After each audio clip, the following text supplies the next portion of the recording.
yuhram min barakati wali ahlu. Kebanyakan yang pertama diharamkan Allah dari keberkahan seorang wali itu kadang-kadang bukan wong lain tapi dari wong yang dekat sama dia. Wong yang dekat sama dia. Dan cerita ini terus berlangsung sampai hari kemarin, sampai hari ini pun ada.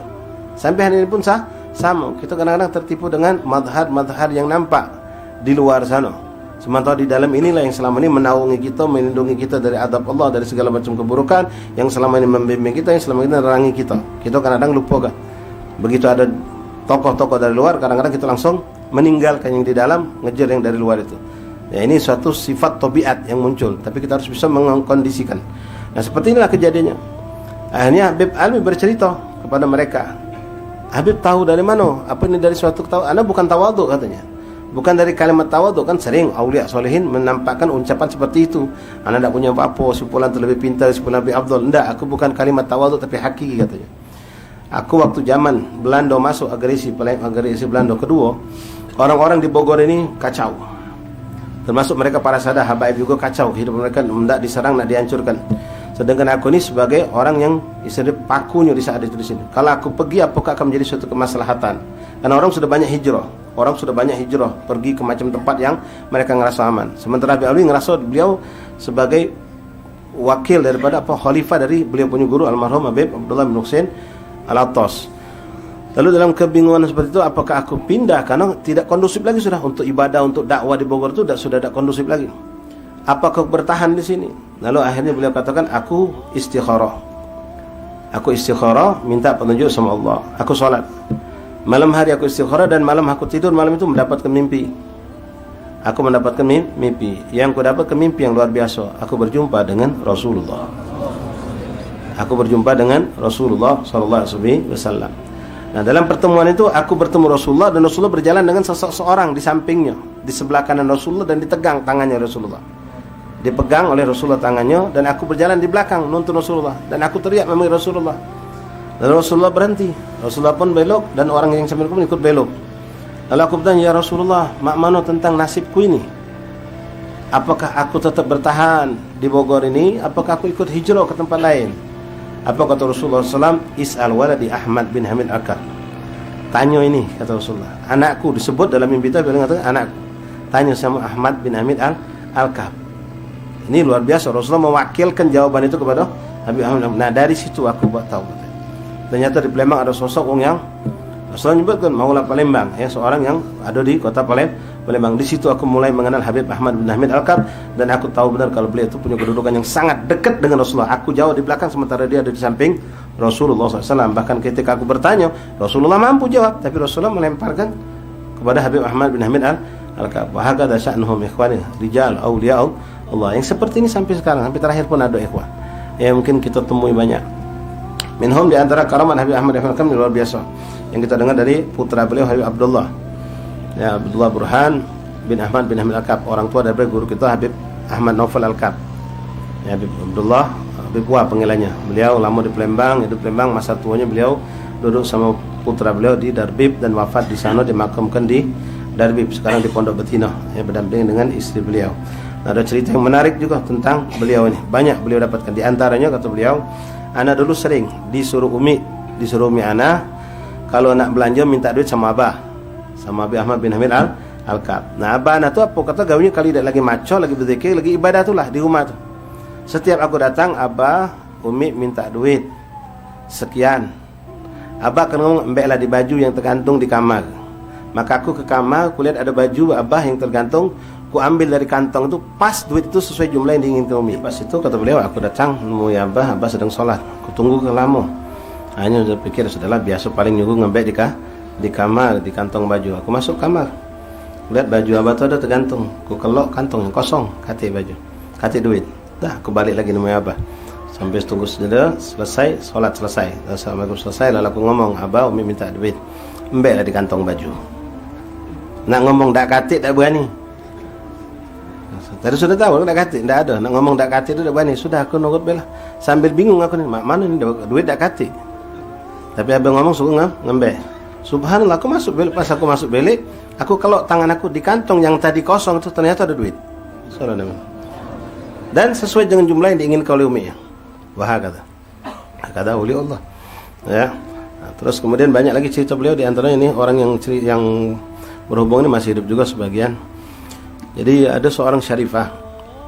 Orang syarifah ini subhanallah, dia diunjuk Allah cobaan. Setiap punya anak itu tidak pernah panjang umur. Hitungan belum nyampe setahun, berapa bulan, bahkan kadang hitungan hari wafat, meninggal. Ya, itu sebenarnya suatu kenikmatan. Di balik musibah itu kenikmatan kalau kita dapat anak meninggal, baik keguguran atau meninggal masih kecil. Itu akan nolong kita ya kawan. Syafi' nafi, memberi syafaat, memberi manfaat untuk kita. Bahkan Rasulullah SAW mengatakan, anak yang seperti itu kelak di yaumil kiamah akan mendahului orang tuanya menuju pintu surganya Allah. Lalu sang anak ini akan membukakan pintu surga buat orang tuanya. Tapi dengan catatan orang tuanya ridha, ikhlas dengan musibah yang Allah berikan. Meninggal anak masih kecil tadi. Jadi ada seorang syarifah begitu. Setiap hamil, kadang keguguran, kadang lahir umur belum berapa hari, berapa minggu, kadang berapa bulan, tidak pernah lah sepanjang umur meninggal. Sampai akhirnya dia pas hamil lagi bukan gembira dia. Pas hamil lagi sudah uji bahasa kita ceni. Ya paling mungkin samo kayak. Nambah lagi sampailah sudah masuk bulan. Semakin dia tidak ada kegembiraan. Kan biasanya kalau kita ini nak melahirkan mungkin senang bagaimana. Karena dia sudah punya berapa kejadian anaknya itu setiap lahir dah umur panjang meninggal. Hanya dia subhanallah diingat kalau tiba-tiba teringat dengan Habib Ahmad bin Hamid Al-Kaf. Lalu dia niat nazar di hati, ya Allah seandainya ini anak lahir selamat, nak ku serahkan sama Habib Ahmad bin Hamid Al-Kaf. Nak ku serahkan sama Habib Ahmad Al-Kaf. Saking tadi sudah buntu pikiran. Kenapa setiap lahir anak tak pernah panjang umur. Nah dia masang nazar ini cuma dia yang tahu di hatinya. Tak ada keluarganya yang tahu. Subhanallah, sampailah selang berapa hari kemudian si perempuan ini pun lupa dengan nazarnya sendiri. Datanglah saat-saat melahirkan ikhwan. Waktu itu menjelang subuh hujan gerimis. Menjelang subuh hujan gerimis. Ini perempuan berjuang melahirkan di rumah. Begitu anak itu lahir, subhanallah, Habib Ahmad keluar dari rumahnya. Anak ini sudah dibersihkan, Habib Ahmad nyampe ke rumah, ngetok pintu. Assalamualaikum, waalaikumsalam. No ya Allah Habib, apa Habib? Ya mana dong bertamu waktu seperti itu ikhwan. Dan bahkan kalau saya tidak salah ini rumah kejadian di seberang ilir di daerah Masjid Agung situ. Kejut ya. Sebelum subuh ini datang. Habib Ahmad ngomong, si maulud indakum, ada yang kelahiran di tempat kamu nih. Iya Bib, ada Bib. Mana anak nyingok kata Habib Ahmad. Oh senang oh. Habib Ahmad datang kunjungi bayi tadi. Pas masuk si perempuan ini lihat Habib Ahmad langsung terkejut dia. Teringat dengan nazarnya. Dan Habib Ahmad lihat bayi tadi langsung diangkatnya, digendongnya di peluknya, gawak mentu. Tanpa kalam, langsung diambeknya bayi. Bingung orang rumah tadi. Ada yang nak nyegah, ada yang apa. Tino itu terak, lah kalau biarkan katanya. Biarkan Habib Ahmad ngapa? Wallah aku sudah nazarkan itu. Aku sudah bernazar kalau bayi ini lahir aku serahkan Habib Ahmad. Ini Habib Ahmad yang ngembeknya. Ngapa itu saya bilang, anak berharap kalau bayi anak aku jadi panjang umur. Wallah ikhwan, itu uang panjang umur. Bayi itu berapa hari sama Habib Ahmad, setelah itu dikembalikan, subhanallah panjang umur sampai menikah. Dengan Allah, wahakala, karamatul auliya. Lalu banyak lagi di antara Habib Abdullah bin Uthman Madihid, Ustaz Ubud, kita kenal dengan Ustaz Ubud Madihid, termasuk murid beliau juga. Itu Ustaz Ubud meliaga ayam. Ayam biasa kalau dulu kan punya piagaan semua. Jadi ayam itu kebetulan lagi masa mau nelorin telurnya kan. Kan kita tahu kalau ayam nak nelor itu biasa kita tunjuk tempat. Jadi Habib Ubud sudah nyiapkan tempat biar dia bertelur. Oh pas nak bertelur biasa heboh ayam putok. Kamu jadi jangan cak ayam ya. Kalau kamu nak jadi manusia baik jadilah pecah iwa.